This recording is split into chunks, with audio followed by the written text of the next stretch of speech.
Anthropologie.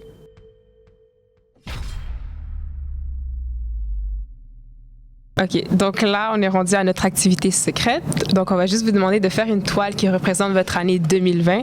Et puis, ça peut être très abstrait. Vous travaillez dans les arts visuels contemporains, donc pas de pression. Puis, pendant ce temps-là, on va vous poser quelques questions, justement. Et puis, c'est ça. Donc, c'est un peu comme un chit-chat dessin. Donc, prenez ça très relax. Pas de stress. Non, on le fait avec vous, là. Aucun talent ici. Je suis terrorisée. Pareil. OK. OK, on y va. Hugo, tu veux aller avec la première? Ben oui, il n'y a pas de problème. Bon. Vous gérez des expositions artistiques? Oui. Ah, je sais même pas, j'ai aucune idée. Mais est-ce que vous faites de l'art personnellement? Absolument pas. Absolument pas, hein, c'est ça.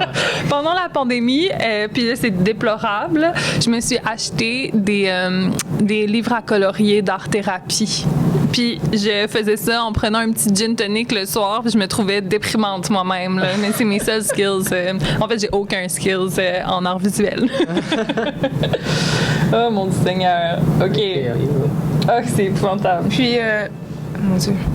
Puis, on en a parlé un peu avec Projet Casa, mais comment est-ce que votre implication dans le milieu de l'art a été impactée par la pandémie? Elle a été très impactée parce que j'ai perdu tous mes contrats du moment au début de la pandémie et j'ai dû me réinventer et recréer des projets en écho à la pandémie puis en réponse à la pandémie, en identifiant les nouveaux besoins du milieu de l'art puis les nouveaux acteurs qui pourraient m'aider à porter ces projets. Et donc, ça a été un moment très stressant au départ. Ensuite, très stimulant parce qu'il y a eu beaucoup de création de nouveaux projets. Et ensuite, très, très, très occupée parce que j'étais dans des gros projets que je devais piloter seule et qui ont été extrêmement exigeants finalement. Et là, je termine l'année 2020 avec la satisfaction du travail accompli et aussi avec hâte de prendre le congé des fêtes. Mm-hmm. Et au travers de votre métier, on voit vraiment que vous traversez ce pont entre le domaine des arts et l'entrepreneuriat. Puis, d'après vous, qu'est-ce que l'art apporte à l'entrepreneuriat et inversement, qu'est-ce que l'entrepreneuriat apporte à l'art? C'est une magnifique question. Définitivement, de la créativité ou une réflexion sur la créativité et aussi une fenêtre sur le monde parce que, puis ça, je le vois beaucoup quand je fais des projets en art contemporain dans les entreprises, quand je suis, par exemple, chez Ernst & Young avec des gens qui travaillent en marketing, en droit ou qui sont experts comptables sur certains dossiers et qui découvrent l'univers de l'art contemporain et qui sont absolument soufflés par le talent des artistes, par les questions extrêmement actuelles que les œuvres peuvent porter. Puis en fait, ce qui est magnifique, c'est que l'art, dans un contexte d'affaires, devient une espèce de façon de parler de l'actualité, de parler des enjeux qui nous sont chers. Tu sais, les artistes, c'est des gens qui vivent au jour le jour avec nous dans la société, qui lisent les mêmes journaux que nous, donc leur travail est porté par les mêmes enjeux qui nous habitent. Et ça devient une façon de s'ouvrir sur le monde qui est différente et qui est extrêmement enrichissante. Donc, ouais, je pense que l'art peut être une façon, en fait, d'aborder le monde et la vie à partir d'une autre perspective, d'un autre point de vue. Voilà. Mm-hmm. Vous avez dit que l'art se penche sur des enjeux de société. Puis d'après vous, qu'est-ce que l'art a à dire sur des sujets comme le féminisme, disons? C'est des choses dont on va parler plus tard, mais pas nécessairement en lien avec l'art, mais d'après vous, qu'est-ce que l'art a à dire sur le féminisme, le patriarcat, puis toutes ces affaires-là? Bien, ça fait définitivement partie de la pratique de plusieurs artistes en art actuel. Je ne sais pas si c'est qu'est-ce que ça a à dire ou qu'est-ce que ça peut apporter au débat. Tu sais, il y a quelque chose de l'ordre d'apporter un autre point de vue, une autre façon de le voir, une autre façon d'en discuter aussi. Puis un peu de la même façon qu'en études féministes, il y a différentes théories ou différentes postures. Ouais. Tu sais, en art, les artistes vont aussi avoir différentes façons puis différentes positions sur le sujet. mais surtout dans les 2 dernières années, avec toute la vague MeToo, ça a été extrêmement présent, de la même façon que la vague Black Lives Matter a été extrêmement présente dans le milieu de l'art contemporain. C'est comme des grands chamboulements qui se vivent à échelle planétaire puis qui font en sorte que on peut plus lire certaines œuvres ou certaines pratiques de la même façon à cause de ces événements-là. Puis inversement, les artistes vont créer, certains artistes, pas tous les artistes bien sûr, mais certains artistes vont créer en réponse aussi à ces gros changements-là. Puis ça devient absolument essentiel. Puis comme autant en art, il y a certains contextes où on ne pourra plus travailler de la même façon à cause de ces pratiques-là, puis à cause des changements sociétaux qu'on vit, sociétaux. Ouais. Mais dans la société, c'est la même chose qui se passe, là, tu sais. Ouais. Oui, voilà. Bonne réponse. C'est épouvantable, ma toile, je vais juste vous avertir. Ben non. Je fais un disclaimer. Non. Okay. Donc, pour la dernière question, donc, ce serait quoi vos aspirations pour le futur?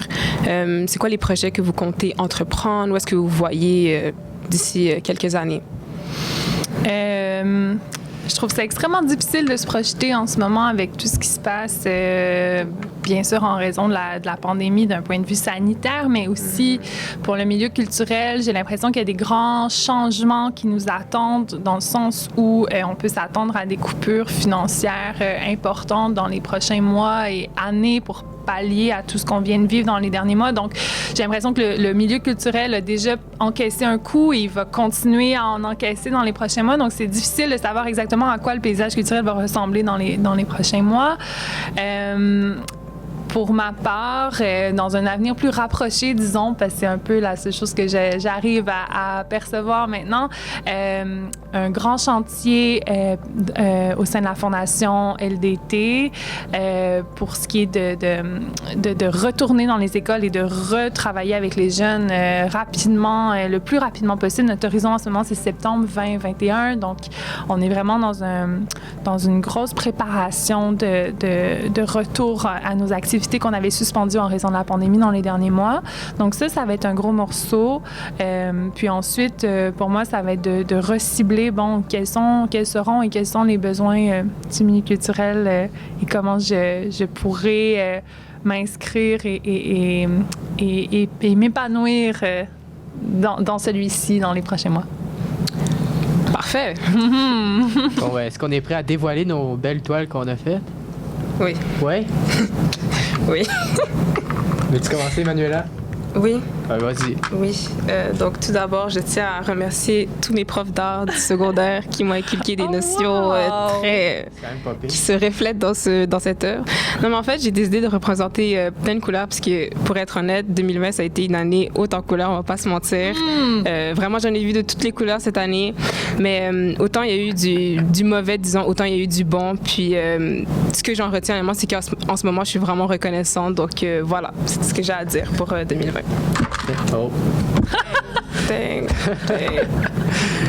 Et pour ma part, on voit que j'ai beaucoup de talent aussi. Donc, ici, il y a mon nouveau meilleur ami, mon ordinateur. Est-ce que là, c'est symbolique? Là? Ici, on essaie tous de courir de 2020 pour se rendre à 2021 où il y aura des jours meilleurs. Ah, wow! Donc voilà, c'est très symbolique. Très minimaliste, hein? Voilà, un style très épuré. Beaucoup de blanc.